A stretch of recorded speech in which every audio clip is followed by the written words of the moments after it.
Hello সবাইকে, welcome to my channel the world of সুমনে। তো আজকে তোমাদের কলকাতার খুব কাছাকাছি 11খানা মন্দিরের সন্ধান দেব, যেগুলো তোমরা অনায়াসেই ঘুরে আসতে পারো। আর এই মন্দিরগুলো কিন্তু অতটাও পপুলার নয়, সেই জন্য হয়তো অনেকেই কভার করে না। আর সব কটা মন্দিরই গড়ে উঠেছে গঙ্গার তীরবর্তী অঞ্চলে। তো প্রথম মন্দিরটা হচ্ছে শ্যাম মন্দির, যেটা রয়েছে আলমবাজার অঞ্চলে। এই মন্দিরে আসতে গেলে তোমাদেরকে দক্ষিণেশ্বর মেট্রো স্টেশন থেকে নেবে টোটো বা পায়ে হেঁটে তোমরা এই মন্দিরে চলে আসতে পারো। আর যদি জলপথে আসো তাহলেও তোমাদের দক্ষিণেশ্বরের যে ফেরিঘাট সেখান থেকে নেবে তোমরা টোটো নিয়ে নিতে পারো। তো এই মন্দিরে রয়েছে যে শ্যাম ঠাকুর যে রয়েছে তার আরাধনা এখানে করা হয়, এবং তার সাথে সাথে একটা দেখলে যে রাধাকৃষ্ণের মূর্তিও রয়েছে। আর মন্দিরটা খুব সুন্দর করে পরিপাটি করে সাজানো, নিট অ্যান্ড ক্লিন। তোমরা এটা ভিজিট করতে পারো। তারপরে চলে এলাম আমরা কাশীপুর অঞ্চলে। কাশীপুর অঞ্চলে এই চিতপুর এরিয়ায় প্রথমেই আমরা দেখে নেব হচ্ছে মা সর্বমঙ্গলার মন্দির। এই সর্বমঙ্গলা মন্দির কিন্তু অনেক পুরনো, আর এই মন্দিরের একটা গল্পও আছে যে প্রথমে মায়ের মুখ ছিল এই দক্ষিণ দিকে, মানে এই যে দরজাটা দেখছো। তারপরে রামপ্রসাদ সেনের গান শোনার জন্য মা ঘুরে গেছিলেন গঙ্গার দিকে, তো সেই জন্য এখন মায়ের মুখ গঙ্গার দিকে। তো এই জন্য মন্দিরের দুটো দরজা। তো এই মন্দিরেও নিত্য পুজো হয়, আর মন্দিরে ভিড় প্রচুর ছিল। আমরা যখন গেছিলাম সবসময় এখানে পুজো হচ্ছে। অনেক শিব মন্দির রয়েছে এর সংলগ্ন জায়গায়, আর তার সাথে রয়েছে একটা বজরংবলীর মূর্তি এবং রাম সীতার মন্দির। তো এই মন্দির অঞ্চলে আসতে হলে তোমাদেরকে চিড়িয়ামোড় থেকে টোটো নিয়ে, মানে তোমরা দমদম মেট্রো স্টেশনে নামবে, সেখান থেকে অটো করে চলে আসতে হবে তোমাদের চিড়িয়ামোড়। আবার চিড়িয়ামোড় থেকে একটা অটো করে তোমরা চলে আসতে পারবে এই চিতপুর অঞ্চলে, যেখানে তোমরা পেয়ে যাবে হচ্ছে এই সর্বমঙ্গলা মায়ের মন্দির। তো আমরা এই মন্দির দেখি, মন্দির দর্শন করে এই এরিয়াতেই আরও দুটো মন্দির আছে। তো সেকেন্ড হচ্ছে এই মা চিত্তেশ্বরীর মন্দির। এই মন্দিরও বহু পুরনো। ওই সর্বমঙ্গলা মন্দির থেকে তোমরা জাস্ট 2 পা হেঁটে এলেই পেয়ে যাবে এই মন্দিরটা। একটা বাড়ির মধ্যে এই মন্দিরটা, মন্দিরের ঠাকুর দালান রয়েছে এবং মন্দিরে নিত্য পুজো হচ্ছিল। এই মন্দির 8টা অবধি খোলা থাকে সকাল থেকে। তো তোমরা 8টার মধ্যে যাবে, তাহলে এখানে মন্দিরের দর্শন করতে পারবে। মন্দিরে দেখলাম পুরোহিত মশাই পুজো করলেন এবং আমাদের প্রসাদ দিলেন। আর এই যে মন্দিরের মূর্তি, এই মূর্তি হচ্ছে মা দুর্গারই আর এক রূপ, মা চিত্তেশ্বরী। এই মন্দিরে অনেকেই হয়তো এসেছো বা অনেকেই জিজ্ঞাসা করো, সেই জন্য মন্দিরটার খোঁজ দিলাম। তোমরা ওই একই লোকেশন থেকে হেঁটে এই মন্দিরে চলে আসতে পারবে।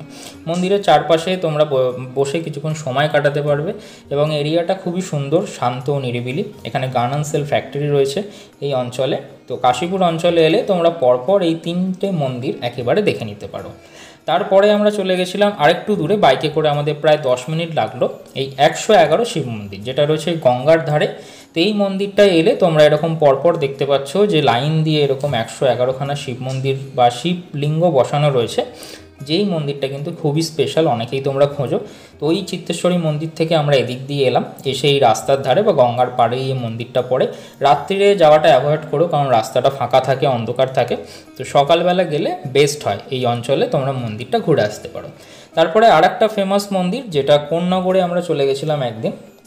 কোন্নগরে এটা হচ্ছে 12 শিব মন্দির বা 12 শিব মন্দির ঘাট, যেখানে অনেকটা আমাদের আলমবাজারে যেরকম ঘাট আছে, সেই ঘাটে যেরকম তোমরা অনেকেই জানো যে 6টা 12টা শিব মন্দির আছে, সেরকম এখানেও এই 12 শিব মন্দির রয়েছে। এটা কোন্নগরের খুব বিখ্যাত একটা জায়গা।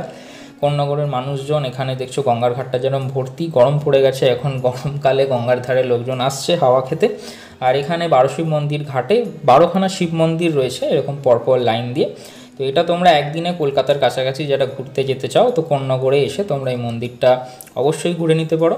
তো আজকের এই ভিডিওটা বা এই সিরিজটায় আমি প্রত্যেকটা মন্দিরই জাস্ট গঙ্গার সংলগ্ন সেরকমই রাখার চেষ্টা করেছি, যেগুলো তোমরা অনায়াসে একদিনে কভার করে নিতে পারো। আর এখানে জগন্নাথ প্রভুর একটা মন্দির রয়েছে, এই রয়েছে কোন্নগর দ্বাদশ শিব মন্দির ঘাট।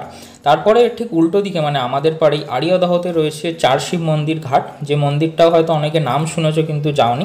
তো এটা হচ্ছে আড়িয়াদহর যে জলের প্ল্যান্টেশন আছে তার ঠিক পাশেই হচ্ছে এই মন্দিরটা। এই মন্দিরটা দেখছো খুব সুন্দর করে সাজানো।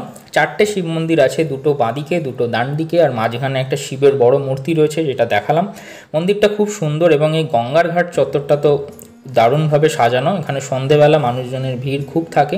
মন্দিরটায় তোমরা এলে অবশ্যই তোমরা এই 4টে মন্দির ঘুরতে পারবে। এবং এই এরিয়ায় জলের যে প্ল্যান্টেশনটা রয়েছে বললাম, এর কাছাকাছি দেখার জায়গা বলতে এখানে আড়িয়াদহর যে পাটবাড়ি আছে সেটাও এই অঞ্চলের কাছাকাছি। তো তোমরা এই এরিয়ায় এলে অবশ্যই এই আড়িয়াদহর 4 মন্দির ঘাটটা ঘুরে নিতে পারো। তো আজকের ভিডিওতে প্রত্যেকটা যে মন্দির রয়েছে বা প্রত্যেকটা গঙ্গার সংলগ্ন তীরবর্তী অঞ্চলে যে ঘাটগুলো গড়ে উঠেছে সেগুলোই আজকে চেষ্টা করছি তোমাদেরকে দেখানোর। ভিডিওটা ভালো লাগলে অবশ্যই শেয়ার করো, এবং যদি আরও ডিটেলে জানতে চাও যে কীভাবে যাবে না যাবে সেটা কমেন্ট করতে পারো। দেন এই মন্দিরটা হয়তো সকলেই চেনো, দক্ষিণেশ্বর বলে ভুল করো না, এটা হচ্ছে অন্নপূর্ণা মন্দির, যেটা রয়েছে টিটাগড়ে।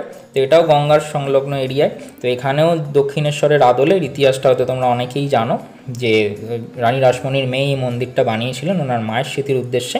তো এটাও তোমরা ঘুরতে পারো। আর এটা হচ্ছে জয়মিত্র কালীবাড়ি, এটা আমার একদম বাড়ির সামনে বড়নগরে।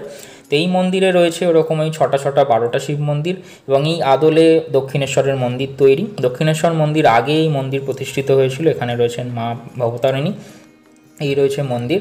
তো এইখানে আসতে গেলে তোমাদের কুটিঘাট জলপথে আসতে হবে, মানে কুটিঘাট জেঠি, সেখান থেকে হেঁটে আসতে পারো। আর যদি তোমরা মেট্রোয় আসতে চাও তাহলে দক্ষিণেশ্বর থেকে টোটো নিয়ে আসতে পারো। এটা রয়েছে ফ্রেন্ডস ক্লাব, যেটা সিথির মোড়ের একটা বলতে পারো যে জাগ্রত শিবের মন্দির। ফ্রেন্ডস ক্লাবটা একদম সিথির মোড় ময়দানের থেকে পায়ে হেঁটে, মানে তোমরা মেট্রো করে যদি দমদম আসো, দমদম থেকে তোমাদেরকে অটো করে আসতে হবে সিথির মোড় থেকে পায়ে হেঁটে 5 মিনিটে এই মন্দিরটা। দেন আমরা একদিন চলে গেছিলাম হচ্ছে জৈন টেম্পল বা পরেশনাথ মন্দির, যেটা রয়েছে তোমরা অনেকেই জানো যে বঙ্গীয় সাহিত্য পরিষদ, মানে জাস্ট শ্যামবাজার থেকে একটু এগিয়েই যে স্টপেজটা তার ভেতর দিকে। তো এই অঞ্চলটায় এলে তোমরা 4-5টা মন্দির একসাথে পেয়ে যাবে, যেখানে জৈন টেম্পল রয়েছে এবং তার সাথে অনেকগুলো মন্দির, রাধানাথ জিউর মন্দির, এইসব মন্দিরগুলো একসাথে সংলগ্ন রয়েছে। একদিনে ঘোরার পক্ষে এই এরিয়াটা ওয়ান অফ দ্য বেস্ট। এখানে হয়তো অনেকেই জায়গাটা চেনো না, ফটো দেখেছো, নাম শুনেছো। তো মন্দিরের কারুকার্য খুব সুন্দর, এবং এই মন্দিরে বিভিন্ন মানুষের, বিশেষ করে নন বেঙ্গলিদের ভিড় দেখলাম বেশি রয়েছে মন্দিরে। আমি আগেও একবার গেছি, প্রিয়া আর আমি রিসেন্টলি ভিজিট করলাম এই মন্দিরে। তো তোমরা চাইলে কলকাতার মধ্যে এই মন্দিরটা ভিজিট করে আসতে পারো। এখানে যাওয়ার জন্য তোমরা মেট্রো করে এলে ওই শ্যামবাজার নামতে পারো, শ্যামবাজার থেকে তোমরা বাসে করে এই বঙ্গীয় সাহিত্য পরিষদ নেবে, হেঁটে তোমরা চলে আসতে পারো এই মন্দিরে। বেশ বড় পুকুর রয়েছে, পুকুরের সামনে এই মন্দির। মন্দিরের ভেতরে কোনো রকম ক্যামেরা অ্যালাউ নেই বলে আমি ভেতরের কিছু দেখাতে পারলাম না, বাইরে থেকেই দেখাচ্ছি। তো এটা তার উল্টো দিকে একটা মন্দির, এখানে দেখলাম একটা রিসেপশন পার্টি হচ্ছিল, মন্দিরটা তোমরা ঘুরে আসতে পারো।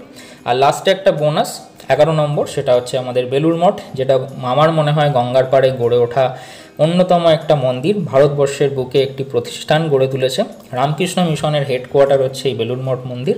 তো এই মন্দির রয়েছে গঙ্গার ঘাটেই। তো তোমরা বেলুড়ে গিয়ে এই মন্দিরটাও ঘুরে আসতে পারো। তো পুরো ভিডিওটা কীরকম হলো জানাও, সকলকে শেয়ার করো। Thanks for watching.